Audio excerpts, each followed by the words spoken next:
My peace is a fortress that I alone govern. My peace is a fortress that I alone govern. Welcome, friends. Have you ever felt that, despite all your years of experience, a single sharp word from a loved one or a frustrating moment at the store can still pull you off balance? It is common at this stage of life to feel a bit overlooked, or to wonder why we still let small things steal our quiet. Today, the world moves so fast. It demands an instant reaction, leaving us very little time to breathe before we feel the need to worry or defend ourselves. Marcus Aurelius reminded himself in his private journals that you have power over your mind, not outside events. Realize this, and you will find strength. Imagine receiving an unkind message. Instead of the usual climb in blood pressure, there is a way to find a stillness before you ever say a word. Today, we will explore the principle of the pause and a simple practice called the quiet anchor. Please stay with us until the end as we learn to build this strength together. If you are ready to find that stillness, please type in the comments, "I govern my response." To understand how we can remain steady, we must first look at a profound truth the ancient Stoics discovered about our own biology. They observed that every time something happens to us, there are actually two distinct stages to our reaction. They called the very first stage the first movement. Think of this as the initial spark. It is that sudden heat you feel in your chest when you hear bad news. It is the sharp sting of a cold wind or the way your heart jumps when a phone rings unexpectedly late at night. These first movements are involuntary. They are not your fault, and they are not a sign of weakness. They are simply the way the body reacts to the world. However, the Stoics taught that the real power of a human being lies in the second movement. This is the moment after the sting. When you decide what that event means and how you will act upon it, while the spark is automatic, the fire that follows is something you have the power to control. In our modern lives, practicing this second movement has become incredibly difficult. We live in an era of instant response. 40 years ago, if a relative wanted to argue with you, they had to write a letter or wait until they saw you in person.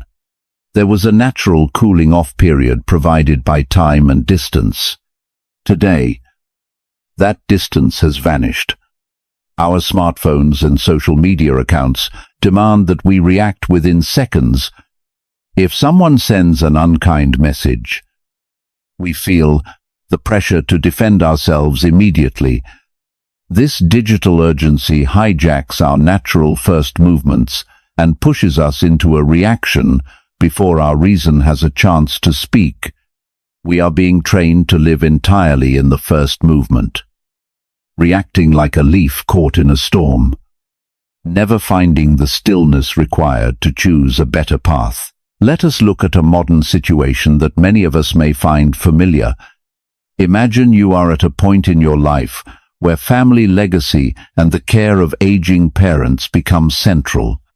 Suppose you discover a long-held secret or a betrayal by a sibling regarding your parents' estate or inheritance. Perhaps you find out that decisions were made behind your back, or your contributions were ignored. Suddenly, your phone buzzes. It is a message from that very person, and the tone is sharp and unfair. In that instant, the first movement arrives. You feel the heat of anger. Your fingers tremble as you start to type a reply. You want to point out every mistake they have ever made. You want to be heard. This is the moment when the spark is most dangerous. The Nyatrit hoc Epictetus understood this struggle deeply.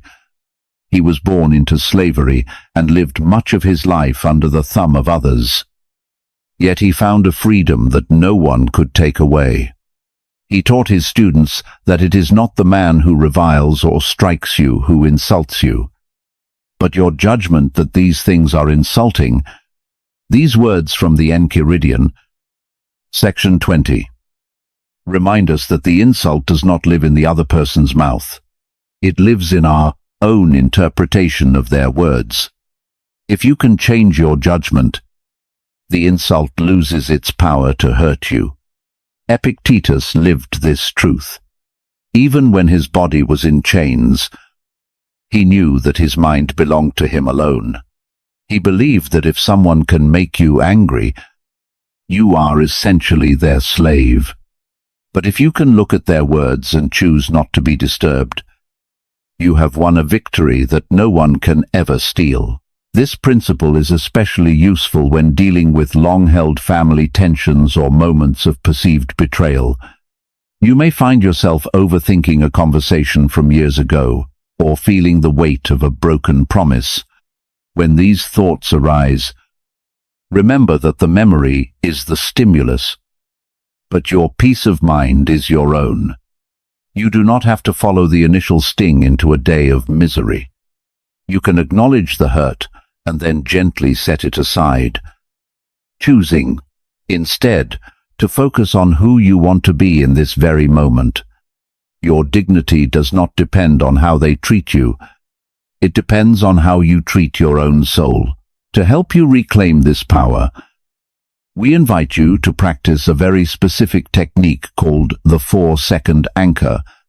This is a practical way to separate the first movement from the second. The next time you feel that surge of irritation or the heat of a defensive thought, do not speak.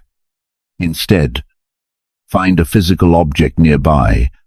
It could be the edge of a wooden table, the arm of your favorite chair, or even the fabric of your own sleeve. Place your hand on it firmly. Feel the texture of the object. Then, count slowly to 4. 1, 2, 3, 4.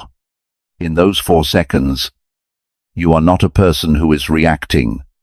You are a person who is observing. You are building a fortress around your peace. Once the 4 seconds have passed, you will likely find that the initial heat has begun to fade. Only then should you decide if a response is even necessary. Often, you will find that silence is the most powerful response of all. This practice is not about being perfect. It is about being consistent. If you find yourself failing the first time, do not be discouraged. Each time you remember to take those 4 seconds, you are strengthening your character. You are moving from a life of reaction to a life of intention. You are proving to yourself that your peace is not for sale. It is a fortress that you alone govern. You have the right to be still. You have the right to be calm. As we move through our day, let us hold on to this quiet strength. Let us remember that while we cannot control the messages we receive or the words others speak, we are the absolute masters of what we do next. Take the 4 seconds. Find your anchor and remain steady. If this idea of reclaiming your inner power resonates with you today, please join our community of steady minds. We invite you to share your commitment in the comments below. Please type, "I govern my response." I govern my response. Thank you for listening. The second principle we must embrace to maintain our inner peace is the art of reframing the lens through which we view our lives. The ancient Stoics had a beautiful and challenging concept called Amor, Fati, which translates to a love of fate. This is much deeper than simply tolerating what happens to us. It is the practice of looking at every event in our lives, whether it is a joyful celebration or a difficult loss, and choosing to see it as a necessary and even helpful part of our story. This principle works hand in hand with the dichotomy of control, While we cannot control the weather, the passage of time, or the natural decline of our physical health, we have absolute authority over the narrative we create about these things. We are the authors of the meaning we find in our days, in our modern lives. This principle is often buried under what we might call the regret trap. This is a very common struggle as we move into our later years. It is incredibly easy to look back over 40 or 50 years and wonder about the choices we made. We ask ourselves questions like, what if I had taken that other job? Or what if I had been a different kind of parent? We may also feel unseen in a fast-paced world that seems to prize youth and speed over wisdom and presence. This regret acts like a heavy fog, making us feel that our best days are behind us, or that our current circumstances are a burden rather than a life to be lived. We often find ourselves fighting against reality, wishing things were different, which only serves to drain our energy and steal our joy. Let us consider a situation that many of us face as the seasons of our lives change. Imagine it is a Tuesday evening. You are sitting in your living room, and the house is very quiet. Perhaps the children have long since moved away and have busy lives of their own. You check your phone, hoping for a message or a call that hasn't come. In that silence, a wave of loneliness begins to wash over you. You start to think about a friendship that faded away years ago due to a misunderstanding. You feel a sting of regret. You might tell yourself that you are forgotten, or that your life has become too small. This is a common and painful human experience. It is the lens of regret and loneliness coloring your entire evening. However, the NEA Tritoch and Emperor Marcus Aurelius offer us a different way to see this moment.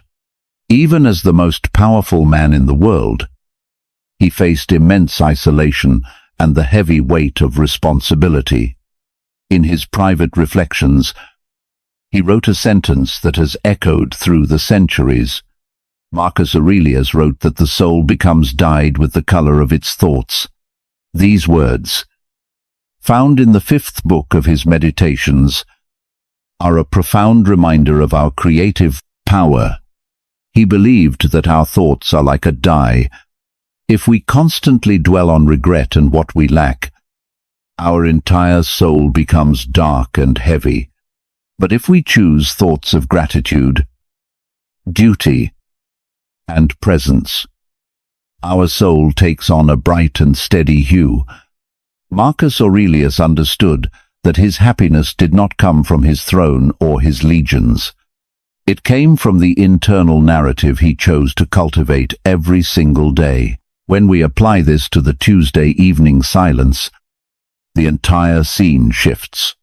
Instead of seeing an empty house as a sign of being forgotten, we can reframe it as a sacred space for peace and reflection. We can see the silence not as an absence of noise, but as a presence of stillness. If a child has not called, we can choose to be happy that they are living an independent life that we helped them build. We can love our fate, not because it is perfect, but because it is. This reframing is especially powerful when we face health challenges or the loss of physical strength. Instead of mourning what we used to do, we can find dignity in how we handle our current limitations. We can show those around us what it looks like to age with grace and a steady heart. This practice is essential when you find yourself overthinking old conflicts or feeling hurt by a perceived betrayal. You can choose to see that person's actions as a lesson in what to avoid, rather than a wound you must carry. You can decide that your soul is too precious to be dyed by the bitterness of others. Whatever your faith or your background, there is a deep dignity in choosing to see the light in your own life. To help you put this into action right now, We invite you to try a simple exercise called the 3-minute pivot. You can do this whenever the fog of regret or loneliness starts to roll in. Set a timer for 3 minutes. During this time, you can speak these words aloud or write them down. Focus on 3 specific things that are within your absolute control right now. First, acknowledge your breath. Sigh. I control the steady rhythm of my breath. Second, acknowledge your kindness. Sigh. I control the kindness I show to myself and others today. Third, acknowledge your choice to learn. Sigh. I control my decision to find wisdom in this moment. By the end of these 3 minutes, you have effectively changed the die of your thoughts. You have moved from being a victim of your circumstances to being the master of your perspective. You are proving that while the house may be quiet, your inner world is full of life and purpose. You are reclaiming the color of your soul. As we continue through our week, let us be mindful of the die we are using. Let us choose colors of resilience, compassion, and acceptance. Remember that your story is still being written, and you hold the pen. Every moment is a chance to reframe the lens and love the life you have been given. If you are choosing to color your soul with light today, please share that intention with our community. We invite you to join us in the comments. Please type, "My soul is bright." My soul is bright. Thank you for being here with us. The third principle we must internalize to maintain our peace in a chaotic world is what the Stoics called the unshakable duty. At the heart of this principle is the belief that virtue, or morale excellence, is the only true good. To a Stoic, being a person of high character was not a means to an end. It was the end itself. They believed that when you perform a kind act, show patience, or fulfill a difficult responsibility, you have already been paid. The payment is not found in a thank you or a reward from the outside. The payment is the quality of your own soul in that moment. This is a radical way of living because it removes our happiness from the hands of other people and places it firmly within our own. It is a commitment to your own internal standards that does not waver, regardless of whether the world notices, applauds, or even acknowledges your efforts. In our modern lives, practicing this principle has become incredibly difficult because we live in an overwhelmingly transactional culture. From a young age, we are conditioned to expect a return on every investment of our time and energy. We look for the thank you note, the appreciative smile, or the public acknowledgement of our hard work. On social media, we look for likes and comments to validate our choices. In our families, we often keep a silent tally of who has done more. When we give our heart and our strength to others and receive silence or even criticism in return, we feel a deep sense of burnout. We feel depleted because we have outsourced our fuel to the outside world. If the world does not give us the appreciation we think we deserve, we feel as though our efforts were wasted. This is especially true as we age and find ourselves in roles where we give much more than we receive, leading us to feel invisible and unvalued. Let us look at a situation that many in our community know all too well, one that demands a tremendous amount of soul. Imagine you are the primary caregiver for a spouse you have loved for 40 years, or perhaps an elderly parent whose health is fading. This person, once your greatest support, is now struggling with physical pain or a clouded memory. They are often confused, irritable, or even sharp with their words. You spend your days managing their medications, preparing their meals, and providing comfort, often at the expense of your own rest and hobbies. Instead of gratitude, you are met with complaints about the temperature of the room or frustration over things you cannot control. You sit in the kitchen late at night, your back aching and your spirit feeling thin. You might wonder, why am I doing this if I am only met with bitterness? You feel that your kindness is being poured into a cracked jar that can never be filled. It is in these quiet, difficult hours that the wisdom of the Stoics offers us a path back to our dignity and our power. The Nyarchithop Seneca, a man who faced exile and great personal loss, provided a perspective that can transform how we view our service to others.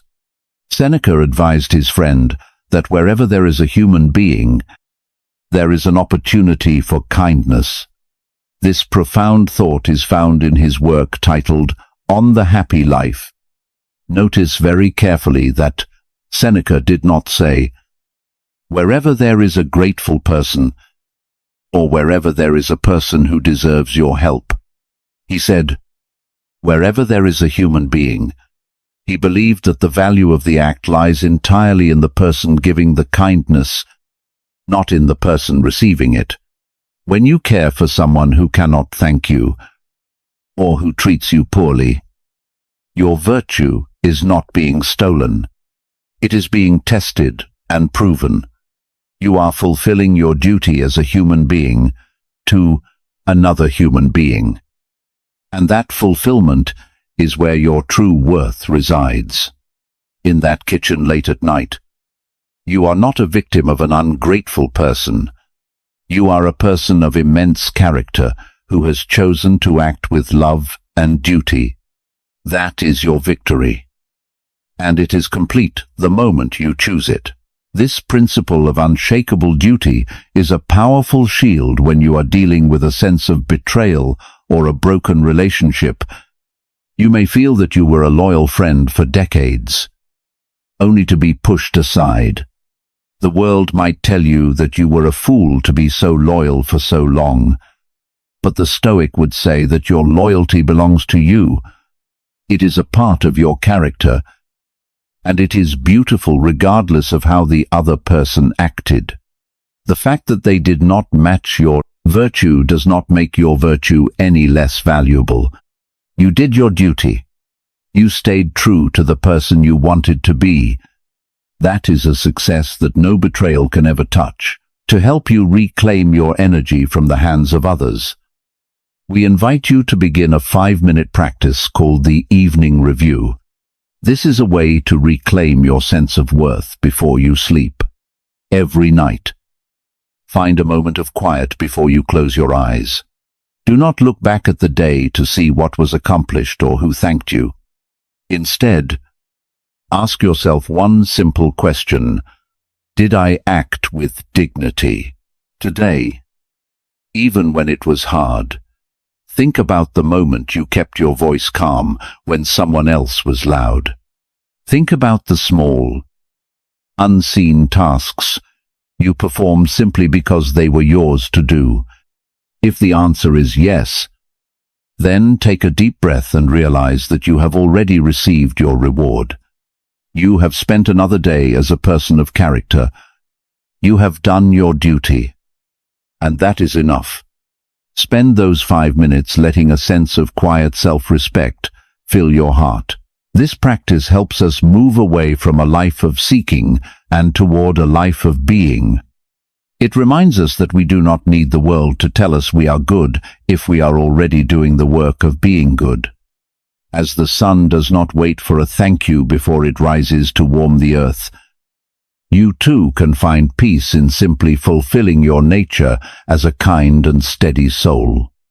Your life and your service have immense value, especially in the hours that no one else sees.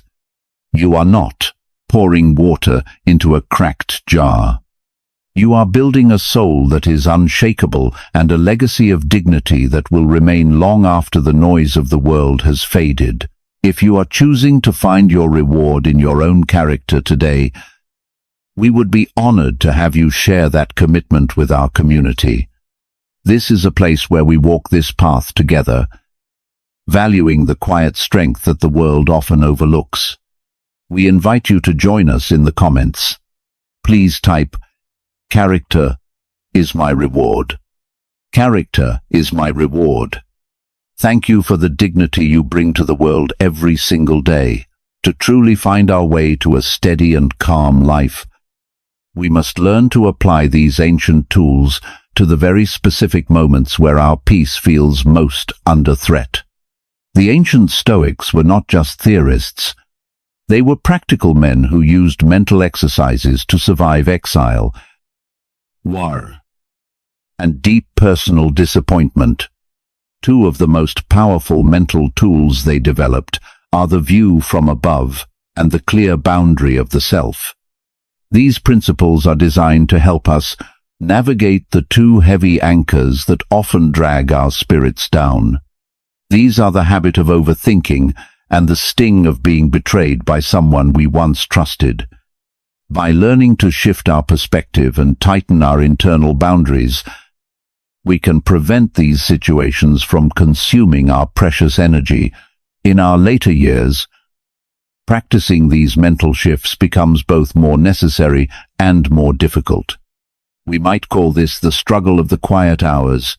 When we were younger and busier, the noise of work and raising a family often drowned out the smaller worries. But as life slows down, the nighttime mind can become a playground for anxiety.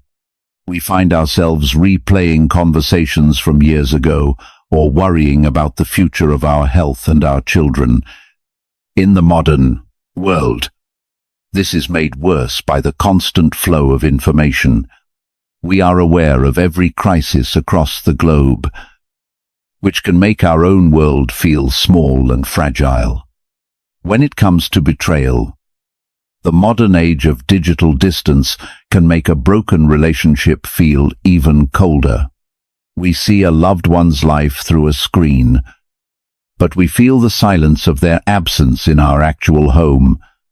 These modern pressures trap our minds in a loop of thinking that feels impossible to break. Let us look at a situation that happens in many homes during the quiet of the night. Imagine it is 3 o'clock in the morning. You are lying in bed, and sleep has slipped away. In that darkness, your mind begins to zoom in on a single worry. Perhaps it is a strange ache in your knee, or a comment a friend made that felt like a slight. As you lie there, the worry grows. By 3:30, you have convinced yourself that your health is failing or that you have lost a lifelong friend. Your world has shrunk until it consists only of this one painful thought. The more you think, the larger the problem becomes, until it feels like a mountain sitting on your chest. This is the weight of overthinking. It is a lens that has zoomed in too far, losing sight of the beauty and the vastness of the rest of your life. The Nyar Trithok and Emperor Marcus Aurelius faced this same shrinking of the mind. He sat in his tent on the edges of a cold empire, surrounded by enemies and plague. Yet he taught himself how to widen his soul. Marcus Aurelius wrote that you can rid yourself of many useless things among those that disturb you, for they lie entirely in your imagination. He advised himself to then clear for yourself a wide space by comprehending the whole universe in your mind. This, Astrixion, found in his 9th book of Meditations, is the foundation of the view from above. He believed that when we are trapped in overthinking, we must deliberately zoom out. He would imagine himself rising above his tent, then above the city of Rome, and then above the entire earth, seeing all of human history as a tiny moment in a vast and beautiful universe. By doing this, He realized that his current worry, while real, was not the whole story. He found peace by remembering how small his problems were in the grand design of the world. This same principle applies when we feel the deep pain of being betrayed by a loved one. When someone you have supported or loved for decades acts with cruelty or indifference, it feels like a violation of your very self. But the Stoic perspective reminds us that their actions are external. They can hurt your reputation, they can hurt your finances, and they can hurt your feelings, but they cannot touch your virtue. If you remain a person of kindness and integrity despite their betrayal, you have not been truly harmed. Their actions belong to them. Your character belongs to you. You do not have to let their shadow darken the room of your own soul. You can acknowledge the external loss without surrendering your internal peace. To help you apply this when your mind feels heavy, we invite you to practice the universe. Zoom out. You can do this at 3 in the morning or whenever you feel overwhelmed. Step number 1. Close your eyes and visualize the room you are in. See the chair you are sitting in or the bed you are lying on. Step number 2. Slowly imagine yourself rising. See your house from the sky. See your neighborhood. Step number 3. Rise further until you see the lights of your city, and then the entire continent, and then the blue earth floating in the quiet of space. Step number 4. Reflect on the millions of people who have lived before you and the millions who will live after. Spend exactly 2 minutes in this wide, quiet space. Notice how the worry that felt like a mountain now starts to look like a small grain of sand. You are still you, and your problem is still there. But you are now much larger than the problem. You have reclaimed the wide space of your soul. Apply this practice when you feel the urge to overthink a family conflict, or when you feel the sting of a past disappointment. Remind yourself that you are a small but vital part of a vast universe that is much bigger than any single conversation or any single betrayal. Your dignity is not found in how the world treats you, but in how you view the world. You are a steady lighthouse in a vast ocean. The waves may be tall, but the light is yours to keep. As we move through the rest of our time together, let us carry this wide perspective with us. Let us choose to zoom out when life tries to make us feel small. You are part of something magnificent, and your peace is worth protecting. If you are choosing to zoom out and reclaim your wide space today, we invite you to share that intention. This simple act of declaring your peace helps anchor it in your heart. Please join our community in the comments. Please type, "My peace is my power." My peace is my power. Thank you for the steady light you bring to this world. To bring these timeless principles into the fabric of your daily life, we must move beyond listening and begin the work of practicing. The ancient Stoics understood that wisdom is not a destination we reach once, but a path we choose to walk every morning. They compared the study of philosophy to the training of an athlete. Just as a muscle grows stronger through small, repeated movements against resistance, our character grows through small, repeated choices in the face of life's daily irritations and sorrows. The principle of the 7-day quiet anchor plan is rooted in the idea of the discipline of the small. It is the belief that by focusing on tiny, manageable victories over the course of 1 week, we can build a fortress of peace that is strong enough to withstand any storm. In our modern world, this kind of slow, steady practice is very difficult to maintain. We are surrounded by a culture that promises instant results and overnight transformations. We see advertisements that claim we can change our lives in a single weekend or find happiness through one simple purchase. This creates a hidden form of impatience within us. When we face a deep struggle, such as caregiving for a loved one or dealing with the silence of a lonely home, we want the pain to vanish immediately. When it doesn't, we often feel like we are failing. We give up on our mental exercises because we don't see a miracle by Tuesday. But the world of the spirit does not work like a microwave. It works like a garden. You cannot yell at a seed to grow faster. You can only provide the right soil, the right water, and the patience to let nature take its course. Let us look at a situation that many of us encounter when we try to change our habits. Imagine a woman named Sarah. Sarah is 65 years old and has spent much of her life reacting quickly to the needs and moods of others. She often feels drained by a long-standing tension with her adult daughter, who rarely calls and seems distant. Sarah decides she wants to be more stoic. She wants to be steady. On Monday, she tries very hard to be calm. But by Tuesday afternoon, after a short and cold phone call, she finds herself weeping with frustration. She tells herself that she is too old to change, or that these principles are too hard for someone with a heart as sensitive as hers. She wants the 70 years of habit to disappear in 70 minutes. Sarah is looking for a mountain peak, but she has forgotten to look at the small steps right in front of her feet.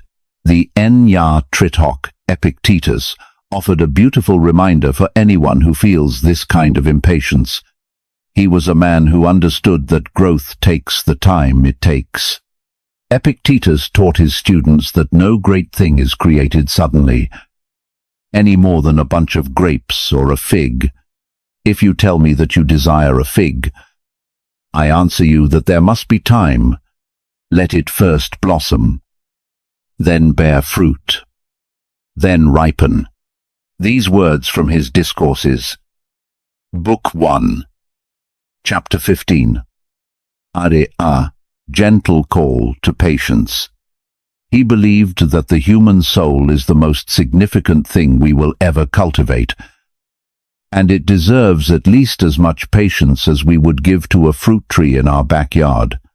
We must allow ourselves the time to blossom, to bear the small fruit of our initial efforts, and finally, to let our peace ripen into a steady way of life. This plan is especially helpful when you are dealing with overthinking or the pain of a family conflict. Instead of trying to solve the entire relationship in one day, you focus only on your own quiet anchor for 24 hours. You are not trying to change the other person. You are simply allowing your own soul to ripen to help you begin this journey. We have outlined a 7-day plan that you can start today. We encourage you to write these down or listen to this section several times so it stays with you. Day number 1 and day number 2 are dedicated to small anchors. During these 48 hours, do not worry about the big problems in your life. Instead, look for the tiny irritations. If you drop your keys, or if the grocery store line is moving slowly, or if your computer is acting up, do not react. Use the 4-second anchor. Place your hand on a surface. Count to 4 and choose a calm response. You are practicing on the small things so that you are ready when the big things arrive. Day number 3 and day number 4 are for releasing regret. We all carry the weight of the past. For these 2 days, identify one specific regret that has been bothering you. It might be a word you said years ago or a path you didn't take. Consciously tell yourself, "This is no longer in my control. It belongs to the past. Then, imagine yourself handing that regret over to the vastness of time. Every time the thought returns, gently remind yourself that it is gone. You are letting your soul be dyed with the color of the present moment. Instead, day number 5 and day number 6 are about the kindness of duty. Choose one person in your life, perhaps a neighbor or a family member you haven't spoken to in a while. Perform one small act of kindness for them. It could be a short note, a phone call to say hello, or even a quiet prayer for their well-being. Do this with absolutely no expectation of a thank you or a response. You are doing it because it is the right thing to do.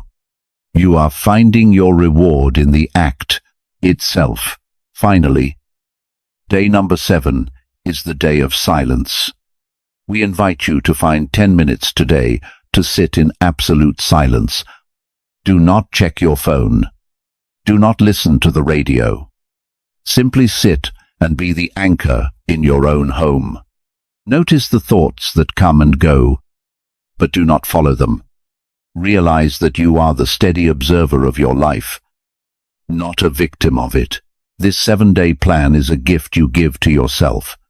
By the end of the week, you will not be a different person, but you will be a stronger version of the person you already are. You will have proven to yourself that you can find the gap between the world and your reaction. You will have begun to ripen. If you are committing to this 7-day journey of growth, we would love to hear from you. This community is a place where we support one another in the slow, beautiful work of building character. Please share your commitment in the comments below.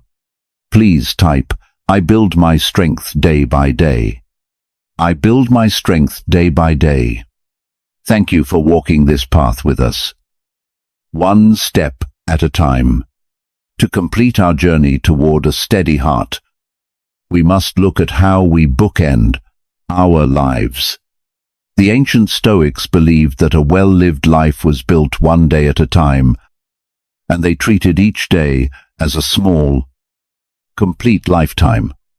They understood that the mind is most vulnerable in the transitions of the day, the moments when we first wake up and the moments before we drift into sleep. To guard their peace, they developed a system of daily bookends. The morning was for preparation, arming the spirit with reason before the world could touch it. The evening was for reflection, reviewing the day's actions with honesty and kindness to ensure the soul was clean before rest. This principle is about creating a sacred boundary around your time, ensuring that you are the one who sets the tone for your life, rather than letting the world dictate it for you. In our modern lives, practicing these morning and evening routines has become increasingly rare and difficult.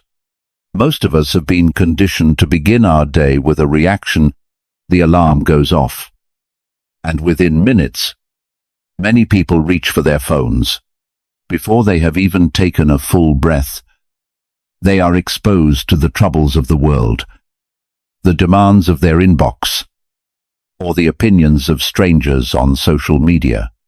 This immediate exposure to external noise forces the soul into a defensive posture from the very first minute.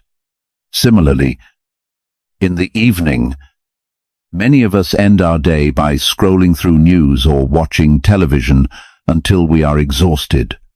We fall asleep with our minds full of other people's problems and our own unresolved anxieties. We have lost the art of the intentional beginning and the peaceful end. We move from one day to the next without ever pausing to ask who we are becoming. Let us look at a situation that illustrates the power of these routines in a modern home. Imagine a man named David, who is 70 years old. For years, David has started his day by turning on the morning news. He listens to reports of conflict and economic struggle while he drinks his coffee. By the time he leaves the kitchen, He feels a low level of dread and irritation. Throughout the day, he finds himself easily frustrated by a slow clerk or a misunderstanding with his wife. At night, he lies in bed, replaying these moments of frustration, feeling a sense of guilt that he wasn't more patient. But he doesn't know how to change. David's days are like a ship without a rudder, tossed about by whatever wind happens to blow. He is not a bad man, but he is an unprotected man. His peace is at the mercy of the world, because he has not built his fortress at dawn or reviewed his heart at dusk. The Enyor Trit Hoc and Emperor Marcus Aurelius provided the ultimate blueprint for David and for all of us. Despite being the most powerful man in the world, he knew he was just as prone to irritation and anger as anyone else. Every morning, before he faced the politicians and the generals, he wrote a reminder to himself in his journal. Marcus Aurelius wrote, "When you wake up in the morning, tell yourself, the people I deal with today will be meddling, ungrateful, arrogant, dishonest, jealous, and surly. They are like this because they cannot tell good from evil. But I have seen the beauty of good and the ugliness of evil, and have recognized that the wrongdoer has a nature related to my own." These words, found at the beginning of the second book of his Meditations, are a masterpiece of mental preparation. He was not being a pessimist. He was arming his mind. By expecting the world to be difficult, he ensured that he would not be surprised or hurt when it was. He chose to remain steady, not because the world was good, but because he knew what was good within himself. This routine is especially vital when you are facing long-standing family tensions or the physical challenges of aging. When you prepare your mind in the morning, you are deciding ahead of time that no one can steal your dignity. And in the evening, when you review your day, you are practicing a form of grace. You are acknowledging where you fell short without crushing your spirit. And you are celebrating where you remained steady. You are becoming your own most trusted friend and guide to help you build your own fortress of peace. We invite you to follow this simple morning and evening protocol. It requires no special equipment, only 6 minutes of your time each day. Step number 1 is your morning armor. This takes 3 minutes. Before you touch your phone or turn on the news, sit on the edge of your bed. Take 3 deep breaths. Then, say these words slowly to yourself. Today I will meet with interference, ingratitude, and insolence. I will remain steady because I know what is good. Think of one specific person or situation that usually irritates you.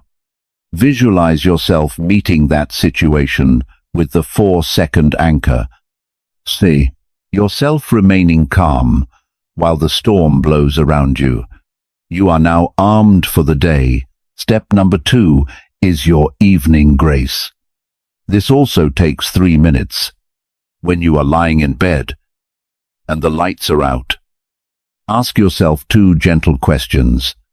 The first question is, what did I do well today?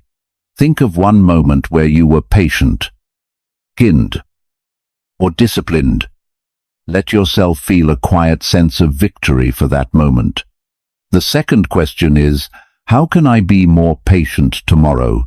Do not judge yourself for your mistakes. Simply observe them as a teacher would. Say to yourself, I see where I lost my way, and I will try the anchor again tomorrow. By practicing these 2 routines, you are reclaiming the most important hours of your day. You are ensuring that you wake up as a master of your soul and go to sleep as its guardian. You are proving that your peace does not depend on a perfect day, but on a perfect intention. Even if the day was full of insolence and ingratitude, your evening review allows you to set that weight down before you rest. You are clearing the die of the day so that you can wake up tomorrow with a bright and steady soul. As we conclude our time together, remember that these routines are the small threads that weave a life of dignity. You do not need to be perfect. You only need to be present. Start tomorrow morning. Take your 3 minutes. Find your armor. And every night, give yourself the gift of grace. You are building an unshakable character. One sun and one moon at a time. If you are committing to owning your mornings and evenings from this day forward, we invite you to share that promise with us. This community is a place where we honor the small, daily victories that lead to lasting peace. Please join us in the comments below. Please type, "I own my day. I own my day." Thank you for your presence, your character, and your steady heart. As we come to the end of our time together, let us look back at where we began. We spoke of life as a series of storms, but we have discovered that you are the steady lighthouse. You are the master of the pause. Remember these 3 truths as you go about your day. First, the gap between the world and your reaction is where your freedom lives. Second, your perspective is the lens that colors your entire reality. And third, your character and your virtue are the only rewards that can never be taken away from you. There is a great hope in these lessons.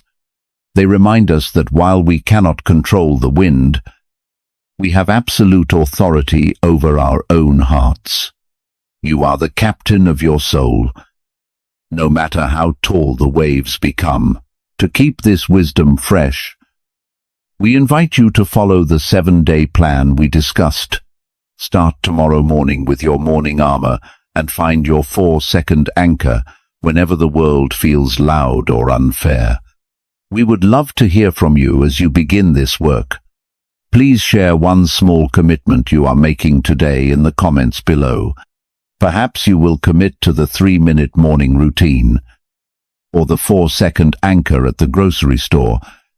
Tell us, what is your small step for today?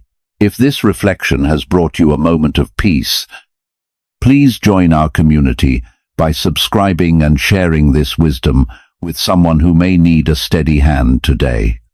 These ideas are shared for reflection and personal growth, and they are not a substitute for professional mental health support. If you are going through something heavy, please reach out to someone you trust or a qualified professional. We walk this path together, respecting all faiths and all journeys. Thousands of years of wisdom are standing behind you, and so are we. Before you go, let us anchor our peace one last time. Please type, "I am the master of my peace. I am the master of my peace." Thank you for listening, and stay steady.